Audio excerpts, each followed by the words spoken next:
কই আছে এটা জানোস না বন্ধু? বেড়া টেনশনে আছি। আব্বা বুড়া হয়ে গেছে গা, 400 গরুর একটা খামার আছে, এগুলো দায়িত্ব না আমার পড়ে গেছে। আসলে রে মুশকিল হয়ে গেছে গা।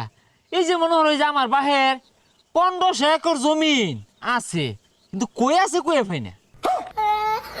কি কর? কই আছে এটা জানোস না? আর জানবো কিভাবে? আমি কি আর খেতে পেকে মধ্যে নামি নামি না তো, এই জন্য জানি না। আর আঙ্গ বাড়ির মধ্যে না 3000 কামলা, একটা না 6 মাস খালি দানি কাটে। আঙ্গর খামার আবার যেই গরুগুলো আছে বেগগুলাই দুধে দামরা দুমরা শুদ্ধা। সারা বাংলাদেশে যে মিষ্টিগুলা বানা এই বেগটি মিষ্টি আঙ্গুর গরুর দুধের। ও হন্তর আমি কি কইবারও চাই না, আবার কইলে কবি তো কই হারলাম। প্রত্যেক ধান কাটার সিজনে এরম 600 মন 700 মন ধান আমি দোকানো দিয়ে বুট বাদামি খাই। আমি আর কি কয়াম, আঙ্গর গরুর লেদা জেনে নিয়ে হালাই ওই বর্তমানে মাউন্ট এভারেস্টের লান পাহাড় জায়গা উঠছে। আরে আঙ্গর আব্বা কইছে